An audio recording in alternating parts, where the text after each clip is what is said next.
যাত্রীর ব্যাগ থেকে বের হলো পুরো 1 কার্টুন কম দামি সিগারেট। আর একটু খুঁজতেই বের হলো জর্দার বিশাল এক প্যাকেট। একটু পর বের করা হলো আস্ত দুটো কাঁচা কাঁঠাল, এমনকি পেঁপেও মিলল তারই ব্যাগে। কি নেই এই হজযাত্রীর ব্যাগে? সিগারেট, জর্দা, কাঁঠাল, পেঁপে, সেমাই, শ্যাম্পু সহ নানা ধরনের জিনিস নিয়েই হজের উদ্দেশ্যে যাত্রা শুরু করেছিলেন এই হজযাত্রী। এই বিমান বাংলাদেশের একটি ফ্লাইটের যাত্রীদের বোর্ডিং ও ইমিগ্রেশনের সময় একজন হজযাত্রীর ব্যাগ থেকে পাওয়া যায় এসব পণ্য। ধর্ম বিষয়ক মন্ত্রণালয়ের বিধিনিষেধ থাকার পরও এমন পণ্য বহন করায় হজযাত্রীর কাছ থেকে তা উদ্ধার করা হয়।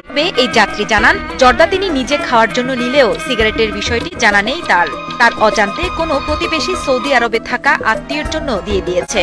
নিজের দেশের মানুষ বলে কথা, আলাদা একটা টানই থাকে, যার কারণে এরকম করছে উনি। কিন্তু আমার একটাই প্রশ্ন, হজে যাওয়ার টাইমে কেন নিয়ে গেল? অন্য সময় যেই দিত। মারুফ খান, আমি তোমাকে বলছি, তুমি গতকালকে আমার ভিডিওতে এত খারাপ খারাপ কমেন্ট করেছো, আমি বমি করতে করতে অসুস্থ হয়ে গিয়েছি। কি কষ্ট? আর তুমি পড়ো ক্লাস 6, তোমার লেভেলে যারা আছে তুমি তাদের ভিডিও দেখো, তুমি আমার ভিডিও দেখো কেন? আমি কি তোমাকে জোর করে টেনে নিয়ে আসছি আমার ভিডিও দেখার জন্য? আর তুমি আমাকে মোটু বলার কে? আমি আল্লাহর রহমতে ভালো খাই, ভালো পড়ি, তাই আমার স্বাস্থ্য ভালো। নিঃসন্দেহে তুই ঠিক কথা বলেছিস। তুমি ভালো খাও না, ভালো পড়ো না, তাই তোমার স্বাস্থ্য ভালো না। এই বলার কথাগুলো খালি মনোযোগ দিয়ে শোনো, আস্তে আস্তে পেট ব্যথা হয়ে যাবো। আরো আছে, এটাও শোনো। স্কুলে পড়ি, আমি কোনো গ্রামের স্কুলে পড়ি না। কি আশ্চর্য কথা। আর তুমি তো আমার মনে হয় না কোনো মানুষ এরকম খারাপ খারাপ কমেন্ট করতে পারে না। আমার ক্লাসের তুলনায় আমার এজ বেশি থাকলে কি আমাকে ক্লাসে রাখতো? আর কখনো এরকম কমেন্ট করবো না, আর আমার ভিডিও দেখবে না। আর প্লিজ তুমি আমার আর কখনো ভিডিও দেখবে না, কমেন্ট করবে না, প্লিজ। আমার মাফ করে দে হুজুর, আমার ভুল হয়ে গেছে। আর ভিউয়ার্স বলছে চলে যেতে, তোমাদের বলে নাই, তোমরা কেন আবার চলে যাও না? ফুল ভিডিওটা দেখা যাও।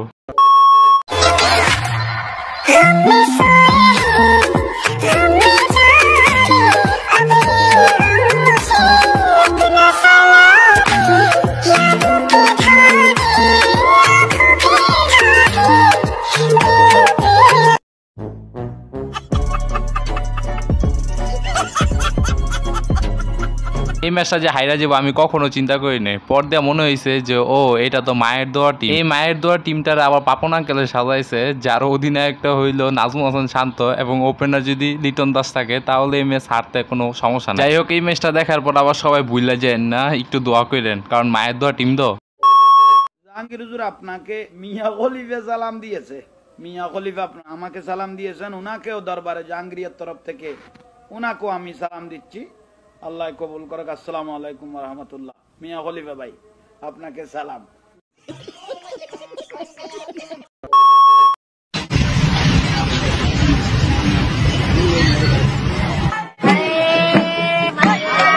மோகனே லைஃப்ல நைட்டிங்கேல் பாடுதுவோ, கனவிலோ நினைக்கல பாட்டத்தா மாறுதுவோ, கைப்பிடி இருக்கல நாங்காலி மொத்தமா சேர்த்து நாங்காலி। এরকম মুহূর্তের মধ্যে এই বুদ্ধিটা পুরাই বেস্ট। গাইস, আপনারা কারা কারা এরকম মুহূর্তে পড়ছেন, আবার এরকম বুদ্ধি ব্যবহার করে বাঁচাইছেন টাকাটা, তারা একবার কমেন্ট বক্সে জানাবেন।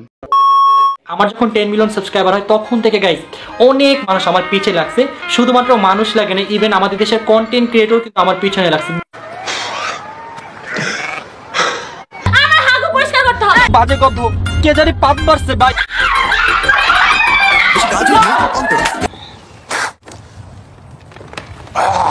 এবং ডে বাই ডে আমি তোমাদের থেকে অনেক বেশি ভালোবাসা পাচ্ছি। আর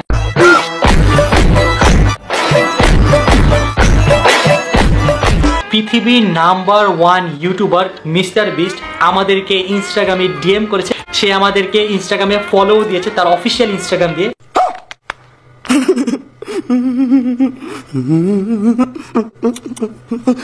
সো মিস্টার বিস্ট আমাকে মূলত মেসেজ দিয়েছে, সে চায় আমি যাতে তার সাথে একটা কোলাবোরেশন করি।